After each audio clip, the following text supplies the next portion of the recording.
Morning ma'am. Very good morning बच्चों, कैसे हैं आप सब।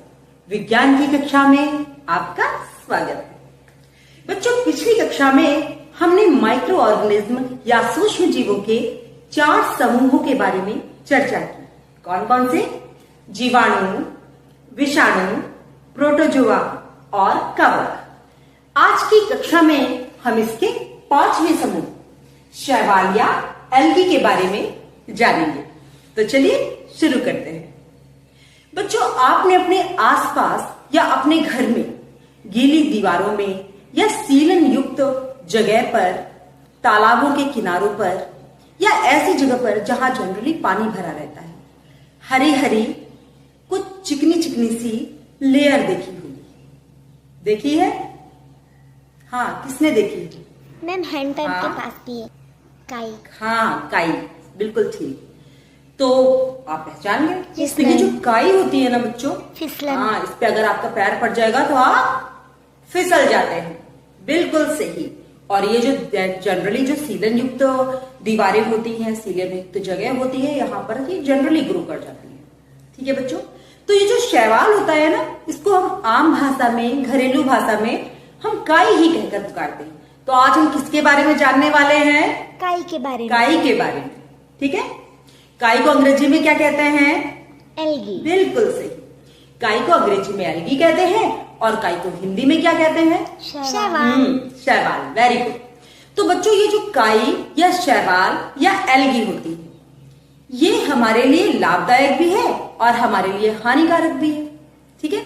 अभी इसके बारे में भी जानते हैं, लेकिन इसके पहले हम ये जान लेते हैं कि ये जो एल्गी है ये किस रूप में पाई जाती है। बच्चों, ये एल्गी थैलस के रूप में पाई जाती है। ये स्वपोषी होती है क्योंकि इसके अंदर एक ऐसी चीज पाई जाती है जो सूर्य के प्रकाश की उपस्थिति में अपना भोजन स्वयं बनाती है। कोई बता पाएगा? वेरी गुड, बिल्कुल सही। क्लोरोफिल पाया जाता है और अपना भोजन ये स्वयं बना लेती है, इसीलिए ये स्वपोषी होती है और इसीलिए ये तो हाँ, बिल्कुल सही, इसीलिए ये हरे रंग की होती है। ठीक है। लेकिन इन्हें पौधों की श्रेणी में नहीं रखा गया। क्यों नहीं रखा गया?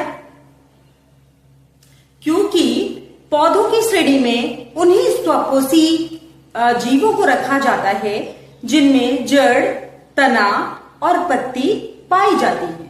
लेकिन एल्गी, शैवाल या काई में ना ही जड़ पाई जाती है, ना तना पाया जाता है और ना ही पत्तियां पाई जाती हैं। ये तो थैलस के रूप में पाई जाती है। ठीक है।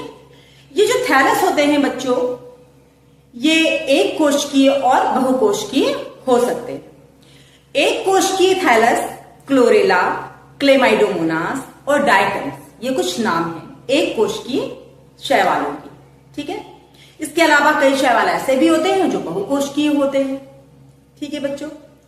ये जो शैवाल होते हैं, ये आपको पता चल चुका है कि ये ग्रीन कलर के होते हैं और ये स्वपोषी होते हैं। और स्वपोषी होने का मतलब है ये अधिकांशतः ये हमारे लिए लाभकारी है। क्यों लाभकारी है?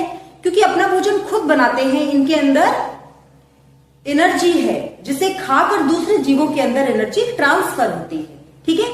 तो ये चारे के रूप में और भोजन के रूप में जनरली प्रयोग किए जाते हैं।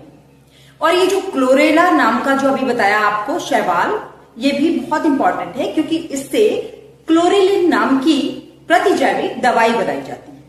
ठीक है बच्चों। लेकिन ये हानिकारक भी है। हानिकारक कैसे है? एक शैवाल है जिसको कहते हैं सी फेल्यूरोस वायरिसेंस। ये शैवाल ऐसा है बच्चों जो चाय के बागानों को, पूरे बागानों को खराब कर देता है, चाय की फसल बर्बाद कर देता है। ठीक है। इसके अलावा डायटम्स, अभी हमने नाम बोला था, एक कोशिकीय शैवाल है। ये बहुत अच्छा है और ये इतना ज्यादा यूजफुल है बच्चों कि इससे तापरोधी ईंटें बनाई जाती हैं। इसके अलावा टूथपेस्ट भी बनाया जाता है इससे। इसके अलावा इससे वार्निश बनाया जाता है, इससे पेंट बनाया जाता है, इससे बहुत सारी चीजें बनती हैं। तो हुआ ना लाभकारी।